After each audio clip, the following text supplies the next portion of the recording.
एक बात बताइए, क्या आप में से कोई भारत के मुख्य निर्वाचन आयुक्त राजीव कुमार को व्यक्तिगत रूप से जानता है क्या? नहीं, मैं इसलिए पूछ रहा हूं क्योंकि कल रात को सोते समय मैंने एक शेर लिखा।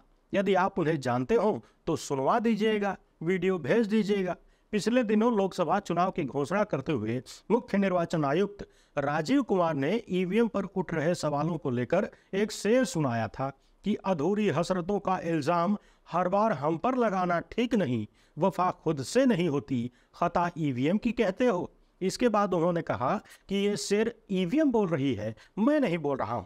तो मैं राजीव कुमार जी से कहना चाहता हूं कि कल रात को सोते समय मैंने भी एक शेर लिखा कि अपनी नपुंसकता का इल्जाम हर बार परिस्थितियों पर लगाना ठीक नहीं, जिम्मेदारियां तुम निभा नहीं पाते और खता नदी नाले पहाड़ जंगलों की कहते हो। जी हाँ, ये शेर एकदम सटीक बैठ रही है चुनाव आयोग की करतूतों और हरकतों पर। तब तो मामला ईवीएम को लेकर चल रहा था, कभी मतदाता सूची में गायब होने वाले नामों को लेकर चल रहा था, लोगों को वोट देने से रोकने का चल रहा था, मशीन बदलने और मशीन गायब होने को लेकर सवाल उठ रहे थे। लेकिन अब कहानी दूसरे लेवल की सामने आने लगी है, और इस कदर सामने आने लगी है कि देश में जो लोग 35 सालों से चुनाव में डूबकर सब कुछ देखते समझते आए हैं, वो भी चौंक गए हैं, आश्चर्यचकित हो गए हैं। उनको भी समझ में नहीं आ रहा है कि आखिर चुनाव आयोग कर क्या रहा है। हम सब जानते हैं कि देश में आम चुनाव चल रहा है, 2 फेज का हो चुका है, 5 फेज का चुनाव बाकी है। चुनाव के दिन वोटिंग समाप्त होने के कुछ घंटे बाद चुनाव आयोग बताता है कि कहां पर कितने वोटर थे, कितनों ने वोट किया और वोटिंग परसेंटेज कितना था। जो आंकड़ा तुरंत आता है वो अनुवादित बताया जाता है, बाद में सब कुछ जोड़ घटा करके फाइनल बताया जाता है। कभी कभार उसमें अंतर भी होता है, मगर इस बार कई सारी कहानियां एक साथ आ गई हैं। अब तक चर्चा हो रही थी कि दोनों चरण में वोटिंग काफी कम हुई है, मगर चुनाव आयोग ने जो नया आंकड़ा दिया है उसके अनुसार वोटिंग प्रतिशत अचानक से बहुत ज्यादा बढ़ गया। इसके अलावा चुनाव आयोग का 2 और कारनामा सामने आया है, यानी 3 तगड़े वाले सवाल मुंह बाए खड़े हैं, जवाब मिलता हुआ नजर नहीं आ रहा है। बेहद आसान भाषा में पूरी कहानी आपको बताएंगे, ध्यान से सुनते जाइए। अब तो ये पूरा चुनाव ही एक अजीब मोड़ पर जा चुका है। डाटा वाले कारनामे के साथ साथ चुनाव आयोग के 10 और कारनामों पर बात करेंगे, जिन्हें देखने के बाद संदेह की खाई और गहरी हो जाती है। मामला बड़ा संगीन है, एक एक शब्द को ध्यान से सुनिएगा। कोशिश करूंगा एकदम आसान भाषा में बता ले जाऊं। बातचीत शुरू करने से पहले आप सभी से अनुरोध है कि यदि आप पहली बार देख रहे हैं तो फेसबुक पर हमारे पेज को फॉलो और लाइक कर लीजिए, यूट्यूब पर सब्सक्राइब करके घंटा बजा दीजिएगा टन से। जिन लोगों ने सब्सक्राइब कर रखा है वो भी एक बार चेक कर लें कि उन्होंने घंटी बजाकर क्लिक किया है कि नहीं, ऑल पर क्लिक हुआ है कि नहीं, ये देखना बहुत ज़रूरी है। इसके अलावा यदि आपको हमारा काम पसंद आता हो तो इस QR कोड या फिर मोबाइल नंबर का प्रयोग करते हुए हमें आर्थिक सहयोग भेजने का प्रयास ज़रूर करें। जैसा कि आप सब जानते हैं, इस चैनल का मोनेटाइजेशन खत्म हो चुका है। अब ये चैनल आपके खर्चे पर चल रहा है और इसीलिए आपकी बात भी कर पा रहा है, वरना यहाँ भी 400 पार का नारा बुलंद हो रहा होता। बहरहाल नरेंद्र मोदी और उनकी पार्टी के नेताओं की जबान से तो अब 400 पार का नारा नहीं निकल रहा है, लेकिन चुनाव आयोग की करतूतें देखकर ऐसा लग रहा है कि अब न तब चुनाव आयोग खुद बोल देगा कि अब की बार 400 पार। पहले तो ये समझ लेते हैं कि अभी जो कहानी सामने आई है टर्नआउट डाटा की, ये क्या है। दरअसल चुनाव के दिन शाम तक जो वोटिंग होती है उसका डाटा चुनाव आयोग को जनता के सामने रखना होता है, ताकि देश को पता चले कि किस क्षेत्र में कितने वोटर हैं और कितनों ने वोट दिया है, कितने प्रतिशत की वोटिंग हुई है। 19 अप्रैल को भारत की 102 लोकसभा सीटों पर पहले चरण की वोटिंग हुई थी। इसके बाद 26 अप्रैल को 88 सीटों पर वोटिंग हुई। जिस दिन वोटिंग हुई उस दिन चुनाव आयोग ने बताया कि पहले फेज में 60% के आसपास वोटिंग हुई और फाइनल डेटा में बताया जा रहा है कि वोटिंग 6% से भी अधिक बढ़ गई है। इसी तरह से 26 अप्रैल की शाम को लगभग 7 बजे तक की जो रिपोर्ट थी उसमें बताया गया कि लमसम 61% वोटिंग हुई है, लेकिन अब उसमें भी लगभग 6% वोटों की बढ़ोतरी सामने आई है। पत्रकार प्रेम कुमार लिख रहे हैं कि रहस्यमय है चुनाव आयोग का व्यवहार। मतदान के दिन 9 बजे, 11 बजे, 1 बजे, 3 बजे, 5 बजे और 7 बजे तक अपडेट आता है, फिर आगे अनिश्चित काल तक भी मतदान का अपडेट पूरा क्यों नहीं हो पाता। वोटों में इतना अंतर कैसे हुआ, क्यों हुआ, अपडेट में देरी क्यों हुई जैसे सवाल चुनाव आयोग लेता ही नहीं। चुपचाप सुनो जो मैं कह रहा हूं, सुनते रहो जो मैं कह रहा हूं, अपडेट दूं या न दूं ये मेरी मर्जी है। डाटा को लेकर जो भी कहानी सामने आई है उसमें 3 सवाल है। पहला सवाल यह किया जा रहा है कि आखिर इतनी बड़ी संख्या में वोटों में अंतर कैसे आ गया। दूसरा बड़ा सवाल यह है कि पहले फेज की वोटिंग के बाद 11 दिन का समय चुनाव आयोग को क्यों लगा आंकड़ा बताने में? और तीसरा गंभीर सवाल यह है कि चुनाव आयोग ने आंकड़ा देने का फॉर्मेट क्यों चेंज कर दिया? लोगों को अंधेरे में क्यों रखा जा रहा है? आधी अधूरी जानकारी क्यों दी जा रही है? और ऐसी जानकारी क्यों दी जा रही है जिसकी जांच ही न की जा सके? भाई, आंकड़ा तो इसीलिए सामने रखा जाता है ना, ताकि लोगों को भरोसा हो कि जो हो रहा है ठीक से हो रहा है। पर यहाँ तो सारा खेल फर्रुखाबादी चल रहा है। चुनाव के मामले में आप अक्सर योगेंद्र यादव को सुनते होंगे। इनका विश्लेषण बड़ा सटीक माना जाता है। इन्होंने ट्विटर पर लिखा है कि मैंने 35 सालों तक भारतीय चुनावों को देखा है और इनका अध्ययन किया है। वोटिंग वाले दिन की शाम को जारी डेटा और फाइनल डेटा में 3 से 5% का अंतर आना कोई नई बात नहीं है, लेकिन हमें फाइनल डेटा 24 घंटे के भीतर मिल जाता था। इस बार कुछ बातें असामान्य और चिंताजनक है। फाइनल डेटा पब्लिश होने में 11 दिनों की देरी, यानी पहले चरण में 11 दिन, दूसरे चरण के बाद 4 दिन की देरी क्यों हुई? निर्वाचन क्षेत्र और उसके खंडों के लिए मतदाताओं और डाले गए वोटों की संख्या का खुलासा क्यों नहीं किया गया? ये बात समझने के लिए आपको इस सीट पर ध्यान देना होगा। ध्यान से देखिए। इलेक्शन कमीशन ऑफ इंडिया ने यहाँ इस टेबल के माध्यम से बताया है कि किस राज्य में कितना प्रतिशत वोट पड़ा है। अलग अलग राज्यों में पुरुषों में कितना वोट दिया, महिलाओं ने कितना वोट दिया और टोटल वोट प्रतिशत कितना पड़ा। मगर सवाल यह है कि कितने में से कितना प्रतिशत पड़ा, इसका जवाब नहीं है। यानी जब तक आपको ये मालूम नहीं पड़ेगा कि किस राज्य में कितने वोटर थे, तो आप कैसे पता चल कर पाएंगे कि कितने लोगों ने वोट किया? इस टेबल को जरा ध्यान से देखिए। यहाँ सिर्फ और सिर्फ प्रतिशत की जानकारी दी गई है। कितने वोटर हैं उसकी एग्जैक्ट संख्या नंबर में नहीं दी गई है। अब आप सोच रहे होंगे कि हो सकता है यही चुनाव आयोग का सिस्टम हो, लेकिन ऐसा बिल्कुल नहीं है। देखिए, साल 2019 के चुनाव का टेबल आपके सामने है। यहाँ पर चुनाव आयोग ने बाकायदा संख्या में बताया था कि कितने वोटर थे, कितने लोगों ने वोट किया और टोटल टर्नआउट कितना है, यानी कितने प्रतिशत वोट पड़ा है। इतना ही नहीं, साल 2019 के चुनाव के बाद चुनाव आयोग ने बाकायदा 2014 से तुलना करके दिखाया था कि प्रतिशत वोटों की कमी या बढ़ोतरी कितनी हुई है।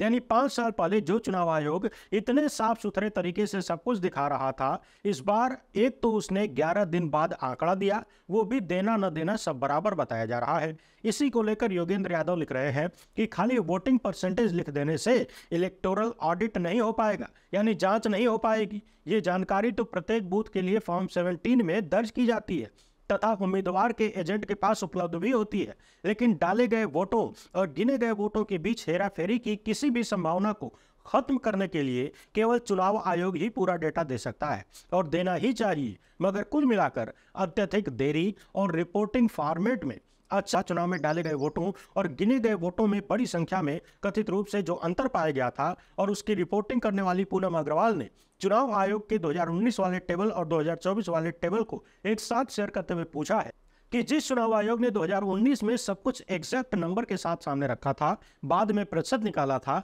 इस बार अचानक ये बदलाव क्यों किया गया? सिर्फ प्रतिशत लिख देने से कैसे पता चलेगा कि कितने में से कितना? पूनम अग्रवाल का सवाल है कि चुनाव आयोग वोटिंग का डेटा प्रतिशत में क्यों दे रहा है, संख्या में क्यों नहीं? 2019 में मेरे द्वारा मतदान और गिनती में विसंगतियां दिखाने की रिपोर्ट करने के बाद उन्होंने डाले गए डेटा यानी वोटों का डेटा हटा दिया। क्या चुनाव आयोग को डर है कि ऐसा दोबारा हो सकता है? यानी सवाल ये उठ रहा है कि 2019 में जिस तरीके से यह खुलासा हुआ, आरोप लगा कि डाले गए वोट कुछ और थे, गिने गए वोट कुछ और थे, कहीं वोट 18,000 19,000 की संख्या में बढ़ गए तो कहीं घट गए, और ये सब कुछ तब हुआ जब चुनाव आयोग ने सारा आंकड़ा सामने रखा था। क्या इन्हीं सवालों से बचने के लिए चुनाव आयोग ने इस बार संख्या ही नहीं दी, प्रतिशत लिख दिया? न होगी संख्या न उठेंगे सवाल। समझने वाली बात यह है कि प्रतिशत निकालने से पहले संख्या तो होगी ही। बिना संख्या के तो चुनाव आयोग ने प्रतिशत निकाला नहीं होगा। जैसे आपसे कोई पूछ ले कि बताओ 50% कितना होगा, तो आप कहेंगे ना कि कितने का 50%, मगर चुनाव आयोग ने वही कितना गायब कर दिया है, खाली प्रतिशत लिख दिया है। यानी इन आंकड़ों में 3 सवाल बड़े गंभीर हैं। पहला तो ये कि वोटिंग प्रतिशत अचानक से लगभग 6% बढ़ गया। दूसरा ये कि आंकड़े सीधे सीधे क्यों नहीं रखे गए, पूरी संख्या क्यों नहीं बताई जा रही है। और तीसरा सबसे महत्वपूर्ण मामला कि चुनाव आयोग को 11 दिन क्यों लग गए डाटा देने में। सूत्रों के हवाले से बताया जा रहा है कि चुनाव आयोग ने फिर से वही घिसी पिटी बातों को दोहराया है कि दूर दराज के इलाके हैं, दुर्गम पर्वतीय इलाके हैं, घनघोर जंगल है, वहां से मतदान कराने वाली टीम को ईवीएम सेट के साथ मुख्यालय तक पहुंचने में आने में समय लग जाता है। कभी कभी तो 1-2 दिन, कुछ इलाकों में 3-3 दिन लग जाता है स्ट्रांग रूम तक पहुंचने के लिए। यानी ये जवाब ठीक वैसा ही है जैसे पिछले दिनों चुनाव की घोषणा के दौरान पत्रकारों ने चुनाव आयोग में मुख्य निर्वाचन आयोग से पूछा कि 7 चरण में चुनाव क्यों हो रहा है और वो भी इतने दिनों तक चुनाव क्यों हो रहा है। तो उन्होंने कहा कि देश बहुत बड़ा है, अलग अलग भौगोलिक परिस्थितियां हैं, नदी है, नाला है, पहाड़ है, सब कुछ है। तब भी सवाल ये था कि क्या 20 साल पहले या 10 साल पहले पुराने चुनाव में इस देश में नदी, नाला, पहाड़, जंगल ये सब नहीं था क्या?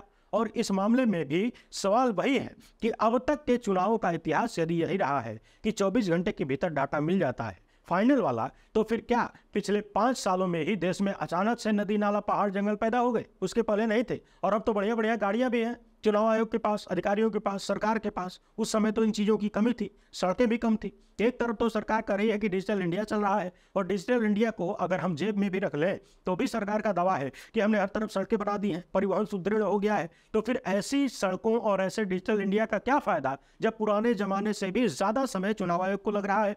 और फिर पहले 24 घंटे में मिल जाता था, तो अब 48 घंटे में हो सकता था, 72 घंटे में हो सकता था। 11 दिन किस हिसाब से लग गया? क्या कोई आंकड़ों की सट्टेबाजी चल रही थी? क्या आंकड़ों में कोई सेटिंग की जा रही थी? आखिर चल क्या रहा था? यहाँ एक बात और समझने वाली है, दूसरे चरण का डाटा 4 दिन में ही आ गया, पहले चरण में 11 दिन लग गया। यानी योगेंद्र यादव के अनुसार जो काम 24 घंटे के भीतर हो जाया करता था, इस बार उसे 11 दिन और क्रमशः 4 दिन का समय लगा है। और जो चुनाव आयोग पहले से तमाम आरोपों से घिरा हुआ हो, जिसके कारनामे जग जाहिर हो, उसके ऊपर ये नया आरोप और नए सवाल और संदेह पैदा करता है। और जिस तरीके का कथित जवाब सूत्रों के हवाले से आ रहा है कि नदी है, नाले हैं, जंगल है, पहाड़ है, ये सब है, इस देश में ये जवाब अपने आप में बहुत कुछ बता रहा है कि नपुंसकता कहां तक प्रवेश कर चुकी है। इस मामले पर वरिष्ठ पत्रकार विनोद शर्मा लिखते हैं कि जिस तरह से आरबीआई को नोटबंदी के बाद बैंकों में जमा किया गया पैसा गिनने में जरूरत से ज्यादा टाइम लगा, उसी तरह से चुनाव आयोग को पहले 2 चरण के वोट गिनने में जरूरत से ज्यादा वक्त लग रहा है। अब इसे पारदर्शिता तो कह नहीं सकते। जरा बताइए आदरणीय सुप्रीम कोर्ट जी, क्या हो रहा है? वरिष्ठ पत्रकार रवीश कुमार ने तो यहां तक लिख दिया कि रोज रोज शक और सवाल से अच्छा रहेगा कि चुनाव आयोग अब रिजल्ट ही घोषित कर दे, कोई क्या कर लेगा। प्रेस कॉन्फ्रेंस के दिन तो ऐसा माहौल बनाया गया जैसे दुनिया की हर क्षमता इन्हीं के पास है। अब डेटा भी इस तरह से दिया जाएगा तो क्या रह जाएगा? पहले मांगो फिर मिले तो आधा अधूरा। नागरिक का काम हो गया है सुबह सुबह उठकर चुनाव आयोग की विश्वसनीयता को, निष्पक्षता को चेक करना। वैसे बात तो सही है, सच में चुनाव आयोग को 400 पार देकर प्रधानमंत्री बना ही देना चाहिए।